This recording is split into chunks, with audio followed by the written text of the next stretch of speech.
شرائط ہے کہ جس کے بغیر آپ نماز میں داخل ہی نہیں ہو سکتے.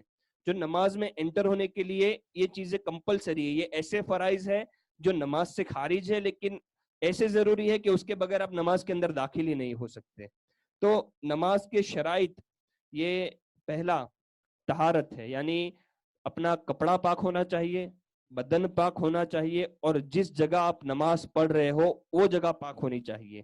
تو یہ ساری چیزیں اگر پاک ہو تبھی آپ اس جگہ نماز پڑھ سکتے ہو. یہ پہلی بیسک کنڈیشن ہے نماز کے لیے، بیسک شرائط ہے کہ اس کے بغیر آپ کی نماز شروع نہیں ہوگی. دوسری ستر عورت ہے. ستر عورت یعنی مرد کا ستر عورت یہ ہوگا کہ اس کو ناف کے نیچے سے لے کر اپنی ڈوٹی جسے کہتے ہیں اس کے نیچے سے گھٹنے کے نیچے تک چھپانا یہ فرض ہے. اگر نہ چھپایا اور اسے کھلا رکھ کر نماز پڑھی تو آپ کی نماز نہیں ہوگی. اسی طرح عورتوں کے لیے سارا جسم چھپانا ضروری ہے سوائے چہرے کی یہ ٹکی، دونوں ہاتھوں کے پنجے اور دونوں پاؤں کے پنجے. اس کے علاوہ اگر کوئی اور باڈی کا حصہ کھلا رکھا نماز میں تو اس کی نماز نہیں ہوگی. اور ستر عورت کو چھپانا نماز کے علاوہ بھی ہر مسلمان پر فرض ہے.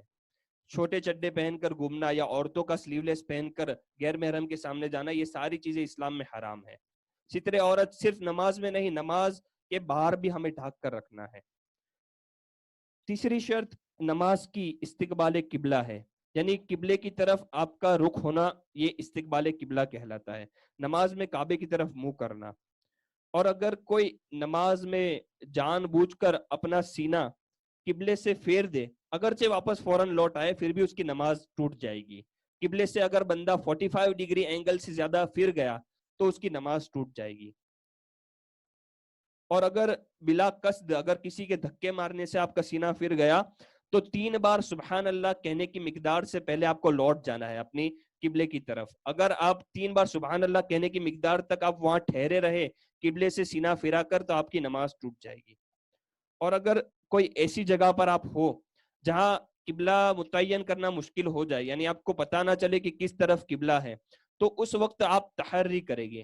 تحری یعنی آپ خوب غور و فکر کریں گے کہ قبلہ کس طرف ہو سکتا ہے، اور آپ کا دل جس ڈائریکشن میں جم جائے آپ اسی طرف نماز پڑھو گے، آپ کی نماز ہو جائے گی.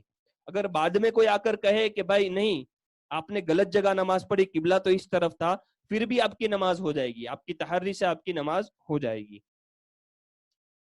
نماز کی چوتھی شرط یہ وقت ہے، یعنی ان کے جو اوقات ہے نماز کے 5 وقت جو ٹائم ہے، ہر نماز کو اس کے وقت میں پڑھنا یہ شرائط میں سے ہے. یعنی ابھی عشاء کا وقت ہوا نہیں، آپ نے عشاء کے وقت سے پہلے مغرب میں ہی عشاء پڑھ لی تو آپ کی عشاء کی نماز نہیں ہوگی، کیونکہ وقت یہ شرط ہے.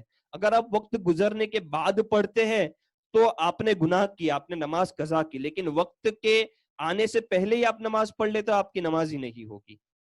اسی طرح ایک اور شرط یہ ہے، نماز کی 5ویں شرط نیت ہے، اور نیت دل کے ارادے کو کہتے ہیں. زبان سے دوہرا لینا بہتر ہے، لیکن دل میں اگر آپ کا ارادہ ہو کہ میں یہ نماز پڑھ رہا ہوں تو آپ کی نماز ہو جائے گی. دل میں ارادہ کافی ہے، لیکن زبان سے دوہرا لینا علماء کرام نے یہ مستحب قرار دیا ہے، یعنی آپ کو اس سے ثواب ملے گا. اور نیت کا ادنا درجہ یہ ہے، نیت کا سب سے ادنا درجہ یہ ہے کہ اگر کوئی آپ سے پوچھے کہ کون سی نماز پڑھی تو آپ فوراً بتا دیں کہ میں نے یہ نماز پڑھی. اگر آپ اس میں تھوڑا ہچکچائے، اگر کوئی نے پوچھا اور آپ سوچ میں پڑ گئے تو آپ کی نماز نہیں ہوگی. نیت کے لیے ضروری ہے کہ آپ کے دل میں تو وہ چیز موجود ہو کہ ہاں میں عصر کی 4 رکعت پڑھ رہا ہوں یا مغرب کی 3 رکعت پڑھ رہا ہوں، دل میں اس کی نیت ہونا ضروری ہے. اسی طرح نماز کی 6ٹھی شرط تکبیر تحریمہ ہے، یعنی اللہ اکبر کہہ کے نماز میں داخل ہونا، یہ بھی ضروری ہے، یہ بھی شرائط میں سے ہے. 6 شرطیں ہیں نماز کی: